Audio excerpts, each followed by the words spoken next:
Cool. Well, welcome everybody to the MILPA show. Thank you so much for being with us today. Today is Friday, September 3rd. So we hope that you're having a great day, enjoying your Friday. And guess what? We have our very own Elias Gonzales. He's our Restoring Promise Training and Site Manager. He's actually going to tell us a little bit more about himself. But first, we always like to start with a check-in question. It is Friday. So we're going to go ahead and start with, what do you do for fun? Go ahead and take it away, Elias. Buenos dias. First of all, thank you for having me. What do I do for fun? That's not work related, right? So definitely appreciate what I do for work. Work is not work. Work is the way of life, right? But definitely appreciate hikes. Definitely walking in the beach. I'm a bird watcher. I love watching birds. I love learning for birds. So Pájaro Valley, right? So I love the birds. So I'm a bird watcher. I started enjoying traveling. Traveling has taught me, started to teach me about other cultures and other spaces. But eating good food, learning about different foods, and just trying different stuff. Now that I'm older, is fun. It's always fun when it's good. It's not fun when it's not good, right? Pero the other thing, I tell people I'm a soccer dad. I watched my boy play soccer since he was 5 years old.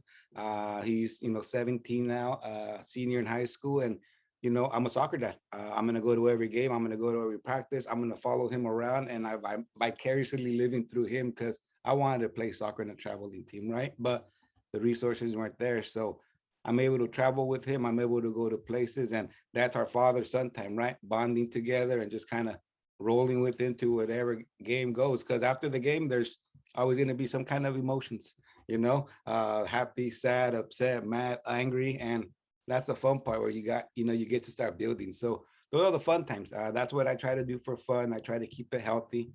I try to keep it active and, kind of just el movimiento, moving around. Thank you. Yeah, órale. Muchas gracias for sharing. And so I will say for myself, from what you said, definitely traveling, I think is really important. You get to see a different side of yourself when you're out of your comfort zone and just trying to figure out, if you're in a situation that's new, how do I still do what I have to do or whatever it is, right? So that's always really interesting. But beyond that, I really love dancing. I love, you mentioned hiking. So I think just moving, right? Like we do movement work, but we don't always do physical activity and give ourselves that gift to our body. And so I think it's always really important to move, right? Whether it's taking a walk or going hiking or dancing or whatever it might be, right?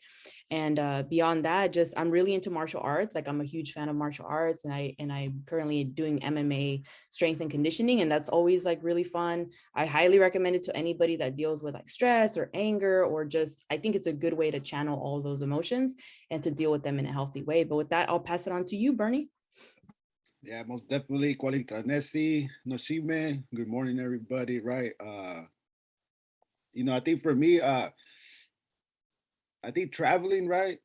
I've been able to. I've never traveled in my life, right? Conditions and circumstances, impacted all that stuff. Anyways, but I've been able to like kind of go a little sightseeing, right? Travel like the kind of like the Southwest, right? Went to Utah, and I think that's my seeing nature for what it is, the beauty of it. That's my fun, right? And never paid attention to it. But another thing too, it's something that I started doing more often, but I want to continue to do regardless throughout the year, whether it's cold, raining, or que sea. Is I really like jumping in that water, in that ocean water, right? Like coming up close, personal, intimate, with grandma right there. It's like it's cool and it's a good super workout. And like then you get like really hungry afterwards, and everything tastes so much better. So hey, why not? Yeehaw. That's right. All right. So con eso, Elias, if you could tell us in your own words just a little bit more about who you are. You grew up in Watsonville, Pájaro Valley, or Pájaro rather. So what was it like growing up in Watsonville, and just generally, how were you as a kid? Tell us a little bit more about your familia and all that. All right. So definitely, I think before I tell you who I am, I think I got to tell you where I come from, right? So first of all, born and raised in Watsonville. To start off, my mother's name is Graciela Espinosa. She comes from a little town called Los Tazumbos, Jalisco. It's in the border of Michoacán and Jalisco, but we say we're from Michoacán, but it's in the border, right? Her father's name was Juan Espinosa. Her mom's name was Juana Lorenzo. We're still blessed to have grandma here. She lives with mom still, dialysis every other week, and still, turned 84 the other day and reminds us every day who's in charge, and it ain't us, right? Um, her I was blessed to meet my maternal grandparents, Antonio Lorenzo and Otilia Jaracuaro. And just going back to that last name, Jaracuaro, it's indigenous as it gets, right? So our ancestors come from Patamban, Michoacan. And I've looked at the area of the land of the Purepecha, right? Of course, even just recently, when I went to Mexico, I came back and talked to grandma, and she was like, were they dancing in front of the churches? And I was like, what? And they actually were having danzas in front of the churches. Like, we were able to experience two of those danzas where it's like there's connections. So even just sharing that, I started digging a little bit more and learning more about the story, right? But it was almost like, ya no me acuerdo, where it's like, you just brought it up and now ya no se recuerda. But so that's who I am a little bit about my mom's side. My dad's side, my father's name's Emilio Gonzales. He was born in another ranchito called El Cerrito, Colorado. I tell folks, we come from humble beginnings. So I had to be donkey distance, right? I couldn't be too far from each other. Never been there because my dad left at a young age, right? His parents were Jose Gonzales and Elisa Torres. They passed away at a very young age. My dad wasn't around for, most of my life. So it explains some of the things, right? Losing your parents at a young age and not understanding how to, navigate certain emotions, feelings, things of that nature. So he left at a young age. So I do have to acknowledge my stepfather, Ruben Villanueva. He's the one that stepped in. They didn't tell me this is how you become a man. He was the model. He was the ejemplo that we've always learned about, right? So he was the ejemplo. He comes from Guadalajara, Huentitan del Bajo. It's the opposite side of Chente, right? Chente, hope he's doing well because we know he's sick right now, right? But he's from Huentitan del Alto. Of course, our family's from Huentitan del Bajo, a little bit more, on the humility side. But yeah, I had to acknowledge them. That's who we come from, right? That's where it starts from. So who am I? I say people, I'm a reflection of my ancestors, and my children are a reflection on me, right? I try to, everything I do is like, grandma's right here and mom is right here. So I try to carry myself at all times like that. But again, I'm an example to my kids. I'm the first example to my daughter on how a man's gonna act. I'm the first example of with my son about how to become a man, how to treat women, things of that nature, right? And I'm not perfect. I'm far from that. But I try to instill some of the teachings and that have been historically there, but are coming back now, right? So I'd like to acknowledge my daughter Eliana Isabella and Elias Frederick. That's their full names, but those are my kids. That's who I am. So who am I? I mean, I'm family oriented. I'm someone who focuses on la cultura cura. I definitely believe that culture has an impact on us and how we look at each other and our true purpose, right? I like to honor my ancestors, my elders, and all my relationships, everybody that I come into, because even the little ones are teaching me something every day, right? I'm someone who's loyal. I'm someone who's caring. Again, I'm a nature lover. I learn from nature. I sit there and can learn from a tree, can learn from a river. Those are the teachings. Going back to the land and having the land teach me what needs to happen in that moment, right? So that's how I try to connect with nature. At the end of the day, like I tell people, I don't know nothing. Yo no sé nada. I have a whole lot of work ahead of me. Um, and I just try to learn and improve every day. All that said, growing up in Watsonville, how was it? I think, unfortunately, we just experienced the murder of a young man at Aptos High School. And someone asked me, I had a friend reach out to me and say, hey, how are you feeling about this? I know you're probably navigating something, right? I said, you know what? Unfortunately, I think I'm numb about it. Because I'm starting to think about what are the root causes of these things, right? I'm starting to realize that this is not the first young man that I have to experience through. I've navigated pain and this type of pain since I was in high school. We've been losing folks like this. So for me, it's like, we can do all those reactionary things, but I think what is Watsonville? Watsonville is a place that doesn't have outlets for young people. There is no places for young people to go. What do we do as young people, right? Especially as a young man whose parents have split up, whose mother now has remarried with this new family. I don't belong to that family. I'm feeling so I'm gonna go somewhere and hang out somewhere else, right? Unfortunately, I fit in with the crowd of people that look just like me that happen to do certain things that are just not supposed to be cool, right? And that's what happens. It starts that way. We hang out, we have some similar thoughts, similar ideas, And unfortunately, we start doing certain things that are not approved of. So the reality is that I tell people in Watsonville, there's double consciousness. I think W. Du Bois talks about the double consciousness. I tell people you either grew up in Watsonville or you grew up in Watson. Watsonville are those folks that own the houses, that are business owners, that are, doing well for themselves financially. Watson is the rest of us that are living two households and, two families in one household, struggling paycheck to paycheck. Half of us don't have insurance, half of us are struggling, half of us are in survival mode. So that's where I come from. Also, though, it's a beautiful place. I wouldn't trade Watsonville for everything. This is home. There's so much beauty here, the people, the culture, the food. Like I said, it's a balanced approach. Unfortunately, I don't believe Watsonville has invested greatly in our young folks, right? In our next 7 generations. So that's a little bit, I think, for me, and I can keep going, but I'll stop there. A little bit about myself, where I came from, a little bit about tied into how that related to the work I do, not just do, but the life I lived in Watsonville. So Yeah, most definitely, man. Gracias for that, because I grew up in Watsonville también, and I just, if I may, those are facts right there. Even Elias is a little older than I am, right? And even myself, I went to Aptos, right? I went to Watsonville High también, and you know, it's not a unique thing to our area, or to the surrounding areas, or to the youth community, to that lateral violence in general, right? And pero again, just want to uplift, right, those families, yeah, uplift those spirits that have been in transition, right? yeah. Um, Sabes, Elias, you know, growing up, right, going through what you went through right now, I know you have a big story, story of failures and successes, just like everybody else, right?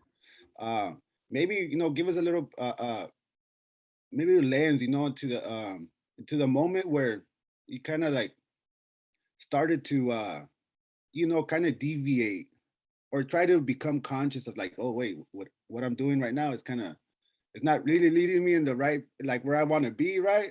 So you know what I'm saying? So uh Yeah, no, I think, and I'm smiling because I think about that one. And the reality was that, yeah, again, I was brought up by my mama. My dad left at a very young age. My stepdad was around, provided, right? We were homeless for a bit, so we had to navigate that part, right? But overall, like I said, the one thing, I always had mom that loved me, right? Pero that helped. Knowing mom loved me, she was gonna tell me a couple things and remind me what, when I was wrong. Pero ultimately, I think so that helped me, and I think the fact that I wasn't incarcerated, because I think incarceration does something to our people, right? Um, it's a spirit breaking deal, right? It's a spirit breaking where they're literally trying to break you as a person, as a man, and I think I was blessed not to experience that type of incarceration. I think my incarceration was out here, navigating these systems, navigating all this trauma and drama, right? And trying to come out as a functioning individual in society. Pero I think really what did it for me was, seeing Eliana born. And I've told her this, right? Uh, she was actually born, and I remember them taking her, like, they do their thing, and then they put her in the incubator, and she's in that little room, right? And I remember going over there and just sitting her, and just standing, looking at her. And I started looking around where it was almost like I've been called so many names in my life, by ex-girlfriends, by let's be real, the school principals, the teachers, counselors, and unfortunately at home too, right? um we've been called so many names, and I was starting to believe some of that stuff. I have, eres un vago, nunca va a hacer nada, eres cholo, all these terms that come our way were like devaluing terms, where it's like, I'm actually just a person, I'm actually just trying to survive, I'm actually just trying to make it here. But I remember seeing her, and it was almost like I seen her and it was like, she's perfect. She's perfect. And I had something to do with that.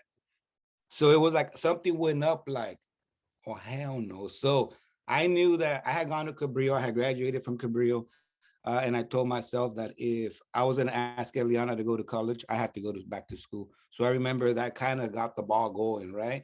I went back to school. I was already doing, work with, certain agency in Watsonville, where I was at for 15 years doing work there. within the justice system, alternatives to incarceration. So the work continued, and I also, como se llama, again, started becoming a father. So definitely, cliche as it sounds, my daughter becoming a father, but it's that moment where I realize, hold on, I'm not as bad as, first of all, folks have told me, and as much as I told myself.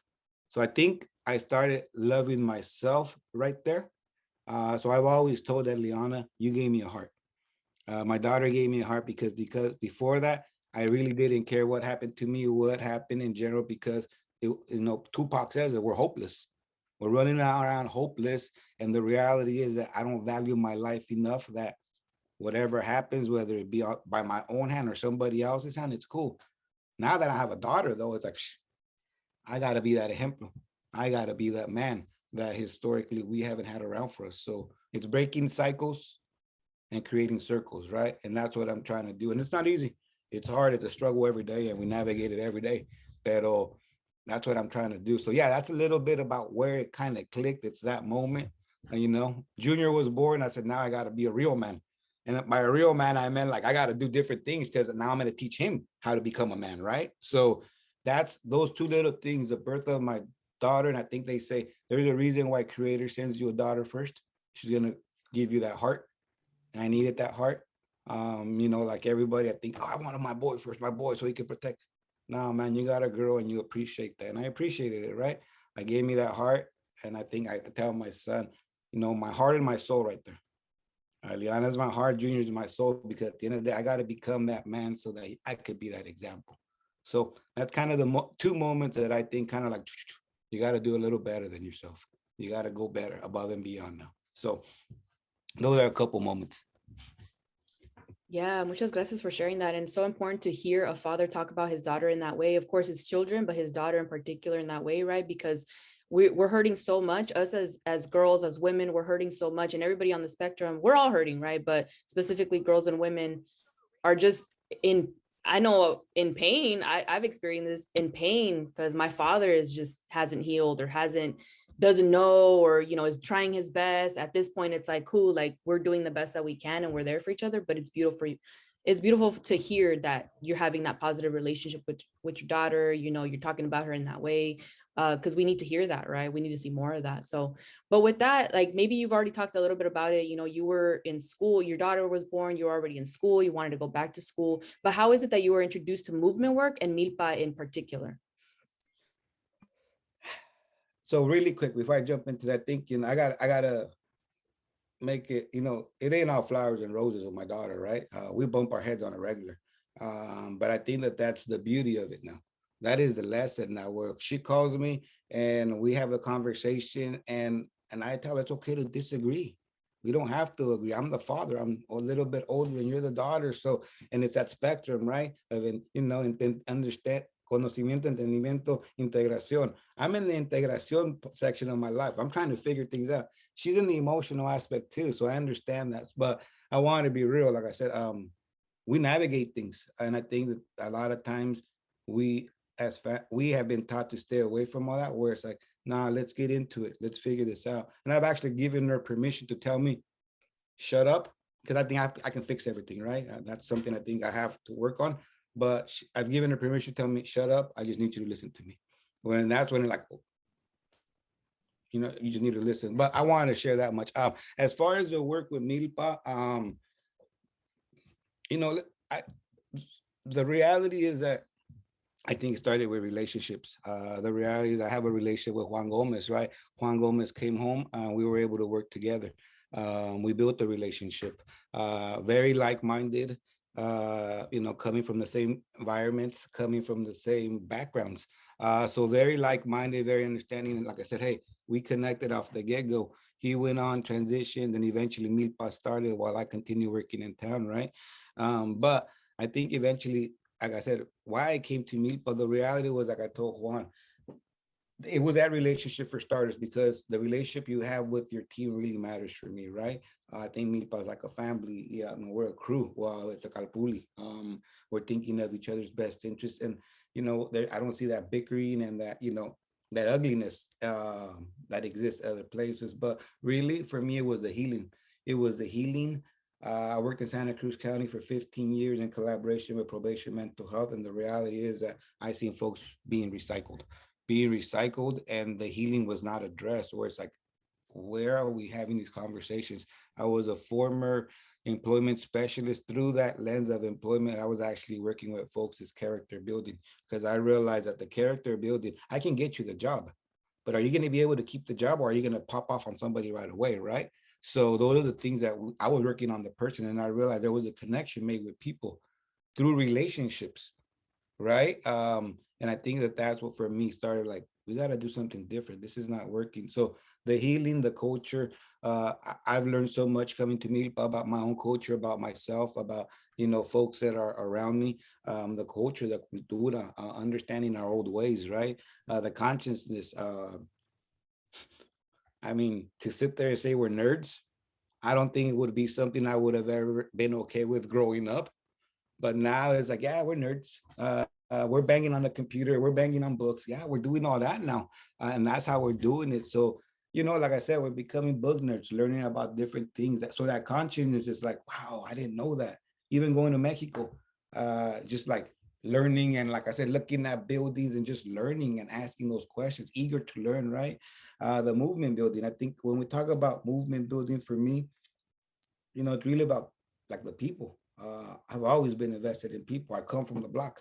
So it's about movement building, in the sense of building those relationships. I think I've always said I honor my relationships, whoever it is. So I try to, build that relationship, so that if I can trust you, and if you're like my sister and Bernie's like my bro, then it's going to be different. We're going to approach the work very differently than if it's like, well, who is that person? I don't even know him. I don't know. So what's that? I don't care. So, but if we build the relationship amongst us, it's almost like, well, hold up, this is impacting them, and this is impacting her, and it is impacting him. So now it's a collective issue that's happening here, right? So it's about building the people, building the community, building the next 7 generations, right? Cultivating those leaders. I know my daughter's a leader. I know my daughter's a leader. I know my son's a leader. I always told them, I'm raising you all to be leaders and not followers. The reality is that, though, there is systems out there that are not set up to create leaders out here. They're created, systems are created to have followers. So for me, let's think outside the box and all that. But I think ultimately, yes, it was the healing. It was the healing. And I think I've been able to heal myself. And I'm working at it, like I said. And the fact that I can show up to a men's circle and show up to my bros and tell them, hey, I'm sad, I'm broken. And that every man in that space will actually sit there and say, tell us more, and not feel judged, and not feel pressured, or any like smirks or laughs, or you're like, what's wrong with you? Why are you crying, bro? That right there is creating a space that I know now isn't something that we need more in our communities, because we as men don't have those conversations. We're not having them. Well, I know we're having them, right? But we need more men to have them, and I think it's important that we create those kind of spaces. So that camaraderie with the whole Kalpuli, but I think as men specifically, having these types of conversations, like, hey, well, that ain't cool, bro. Hey, check yourself there. Yeah, you actually shouldn't say that. That's not. So having those types of conversations amongst us, because we also have, I've learned that Milpa, that we have a lot of unlearning to do. We've been very colonized. So I'm having to unlearn a whole lot of stuff that I initially thought was cool. I initially thought like those were norms around me. So the unlearning is probably the hardest part, right? Where you're having to look at that mirror, that obsidian mirror, and you're saying, that's actually who I am. I'm actually the abuser, So those are the things that we have to look at. And sometimes I think that's where we do the healing work, where we're able to look at that mirror and be like, yes, that's who I am. And I'm going to empower that, and I'm going to move forward past that, because that's not who I am. That's who I was in that moment. I'm trying to be something different now. So that, that Milpa, there's so many other things where I can go on, but I think those are some of the deals that I think about why Milpa, right? Yeah, most definitely. Looking into that smoking mirror, looking at the internalized racism, right? Internalized oppression, um, things that, yeah, for sure. I feel that one, you know what I mean? And again, just, there's this saying, we got to do the hard work before the hard work, So I'm feeling all this, right? Because it's very true. I relate to that, on every topic, specific component of it, lo que dijiste, right? And at the end, it's like living life with palabra, that dignity, integrity, right? Love, hope, faith, and charity. You know what I'm saying? So, you've been at Milpa. How long you been at Milpa now? I was talking with my son this morning. I think it's going on 4 years. 4 years on. So, you know, we know that you've been doing some great work, right? Started from the bottom. Now basically you're on the top, you're out there. So maybe you can, give us también a little sneak peek, little highlights of like the work that you're doing right now. Cool. Yeah, no, definitely. I think still at the bottom with the rest of us, saying at the top, we're all here at the bottom. But the reality is that, como se llama, yeah, I did, a lot of local work, working at a nonprofit here for 15 years. It's a lot of local work, understanding the dynamics, what's happening, right? The best practices, todo eso. Then, of course, when I came to Milpa, I was blessed to do some of the overflow, and I say overflow work for Juan and John. So in many ways where John and Juan weren't able to show up, I like, because boom, go do this, go do that, go to that presentation, go do this, go do that. So for the first year, I think and a half, that's what they had me ingrained in, right? The MILPA philosophy, the MILPA presentation, the MILPA way. And I got ingrained in it. So that was I tell people that was kind of where my stepping grounds, where I was able to learn about MILPA, and then Restoring Promise came around, and that opportunity came up where it was like, look, you've done work at the local level, you've done work at the state level, you've done okay. The next level would be the national level, where of course, I'm just a kid from the block. I'm not really a kid. I'm 44 years old now, but I'm just a kid from the block, right? Like, what am I doing out there? Nah, Charles, no. But I think for me, it was about growing. It's about moving forward. Even I think when I came from to Milpa, I asked my kids. The decision was based on my kids. I had my old job. I had an opportunity at the county, and I had an opportunity at Milpa.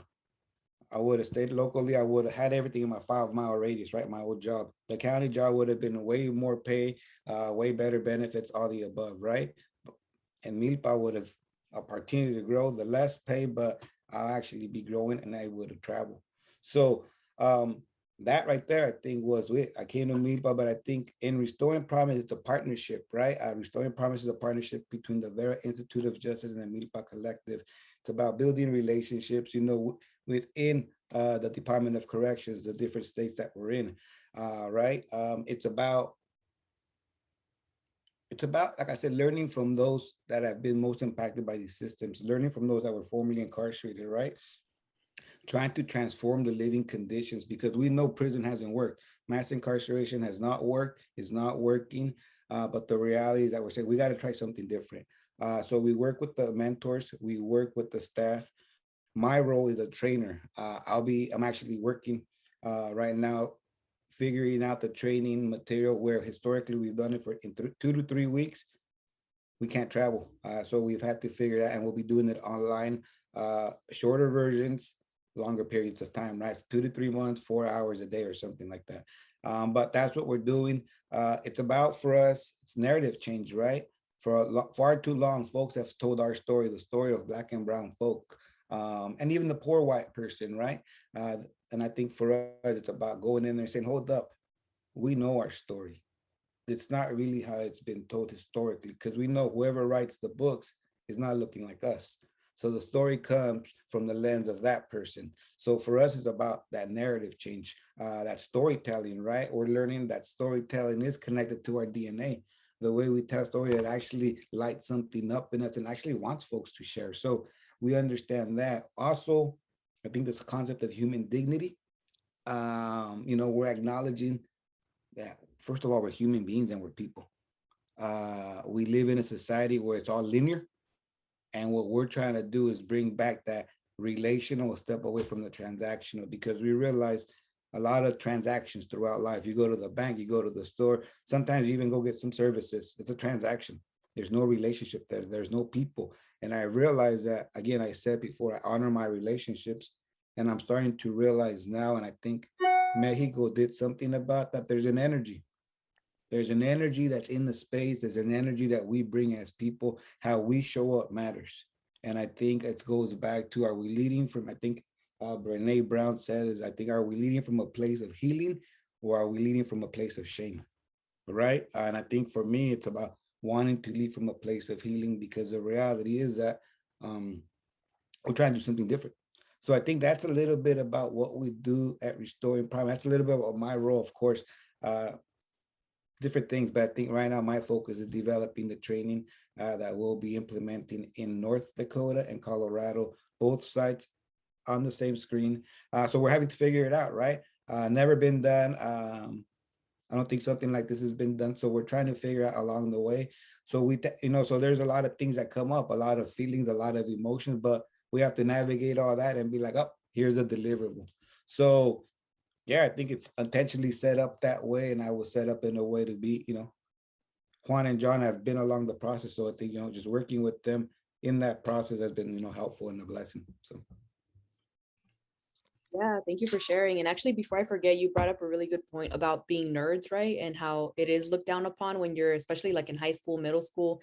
It's a surprise, but at least from the high school that I went to, Mount Eden High School here in Hayward, it was like a surprise to go to class and be on time and to do the homework and to like be asking questions. And you're looked down upon for like being not necessarily a teacher's pet, but like asking for clarity, raising your hand, speaking up, right? And so it's just really interesting to now be in a space of like, because I remember like first being exposed to like Mexican brown nerds, like when I went to San Jose State, and that itself is a privilege, right? Mm-hmm. But we need to start teaching our kids that like, there's nothing wrong with like being a quote nerd, right? Mm-hmm. It's important for us to like tap into our cultural heritage of our ancestors were freaking doing astronomy. They were building pyramids, God knows how, right? And so being able to expose ourselves to that cultura and understanding, man, we're scientists. We are smart. We're figuring out engineering. We're figuring out chinampas, like the system of gardening, back in the day, right? And people are bringing that back. And so I just wanted to highlight that like we're for sure nerds at MILPA, and like it has pushed me to like write more, to read more. I thought I was like fine, and I was like, nope, no, girl, like no. There's people that are just like boom, boom, boom, right? And so I just want to highlight that. So thank you for sharing that and bring that up. But aside from the work that you do at Restoring Promise and the role that you play at MILPA and being part of the Calpuli, what are the different other roles or hats that you wear in your life? You talked about being a father and even just being a community member in Watsonville. I think definitely, I think the main other role, I think obviously from being, part of the Calpuli, I think, the dad role. I didn't have a dad present. I think my dad left at a very young age. I did have a father figure. I didn't really want that at that moment in my life. But I think, that fatherhood role is really important for me. I think I'm trying to break a cycle, like I said, a cycle of men that have, for whatever reason, valid or not, stepped away from the responsibility of raising their child, right? And there's a line of it. I come from a line of folks like that, right?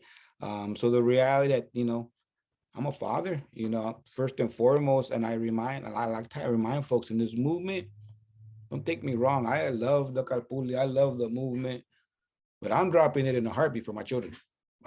Because the reality, I'm a father first, right? And I have to be a father first because I want my children to realize that dad dropped the world for me. That's what my mom did. So I think that's helped me survive and move forward in life, right? Knowing that mama loved me is the difference, right? But I'm a father, I'm a son, I'm a brother, I'm a friend, I'm a homie, right? I'm a concerned citizen in the community. I'm also, I tell people, shit, I'm just a brown man. You feel me? I'm just a brown dude trying to make it happen, but I'm a community member. I'm affected by the things that are happening here, right? So I will show up to school board meetings. I will show up to the city council. Those are the things that we do, right? Because as a concerned citizen, I know that's where my voice will be heard. So I play many roles. Like I said, depending on the moment, depending on the evening, I try to, like I said, I feel really good about where I am in life. So sometimes I know I got to tap into that, feminine spirit. Sometimes I got to tap into that masculine spirit. Sometimes I'm going to have to tap into that little kid spirit. And other times I'm going to have to go spiritual. But it's having an understanding of myself, of where I need to be what, so that I can show up best prepared in that role, whatever it may be. Because I tell people I honor my relationships. I also try to honor my space and my time with folks. So however I show up, I try to show up prepared and ready to rock it, whatever that may be, right? So there's different hats, different times. The one I am the most, I think, is definitely that. But also, and I tell people I don't want to bring the leftovers home. A lot of times in the movement, what happens is we're so ingrained in the movement that we bring the leftovers to our families. And I don't think that's fair either. Because first, when it talks about the next 7 generations, my son and my daughter are my first generation. So I got to think about them first before I start thinking about, and I'm thinking about their grandkids already. And trust me, as a Mexican dad, I don't want to think about my daughter having kids quite yet, but I got to think about it. I got to think about what's right for her kids. What are the choices we got to start making for her kids and her and my son's kids already? And I don't want to think about them having kids. They got a long way to go, but I got to start thinking that way. What's going to happen? What's systemically going to be affecting them as well? So those are the changes that we're trying to work on to try to make those. So we work at that national level with Restoring Promise, but also trying to do it locally within the schools, because my son's still in school, right? My son and daughter still work in this, live in this environment. I'm going to work in this environment and live in this environment. So changing those living conditions, whatever role I'm at. So whatever hat I'm wearing at that day, because definitely I like hats. Yeah, hell yeah. I mean, we got to think about that stuff, eh? One thing that you said earlier, I've been wanting to mention it, but, no, I ain't find my opportunity yet without interrupting. But, you said you created perfection, you know what I'm saying? Through all this um, trauma, right? Through all this hurt, pain, drama, but within all that, we found a way to find perfection, that next generation right there. And I'm glad that you said that about, excuse me, about the thinking, right? Thinking about their that second generation, your second generation. This, I think it's important for us to start thinking, and actualizing what we've been so deprived from. Is that generational wealth. Hey, we live in generational poverty. You know what I'm saying? Like, we're the ones who are trying to break that cycle, trying to break that, right there, and build the path, start building the path for those to come. Pero yeah, gracias. Eli, I appreciate everything that you said. I really respect you. I mean, I really look up to you también, because yeah, bro. We share similar stories, but it's good to see the healthiness también. The evolution of it. Everyone's evolving. At MILPA, Calpule. Even the relationships that we have around us. Saying like it's cool work. It's a movement work, relationship work. It's cool. With nerd work, it's good. So appreciate that. But coming to an end of this conversation, right? I wish we can just sit down and just just hit it. It's like and just riff, right?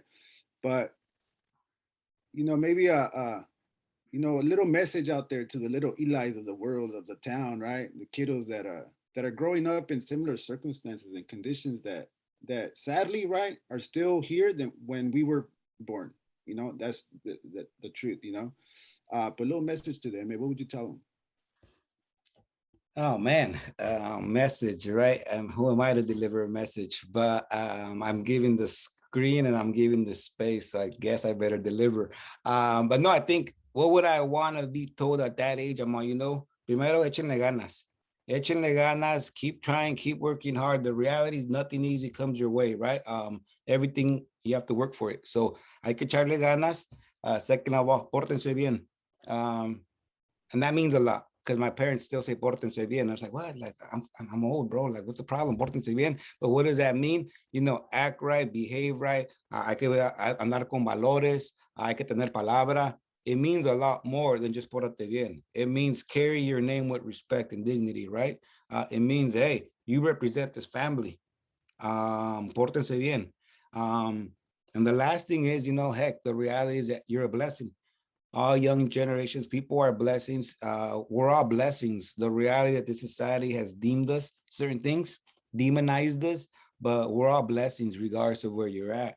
I always remember that you are a blessing. You are a miracle. You are literally a miracle by being here. So, and if you look at the science, it's a miracle how you got here, right? But we won't get into that science today. Pero the reality is that folks are, we're a blessing, and the society will try to break you. And remember every day, you're a blessing, that you're not alone. Your ancestors are here with you. If you really believe that, grandma is here, grandpa is here, they're all here, and they're all proud. So that's what I'll sit there and say. Oh.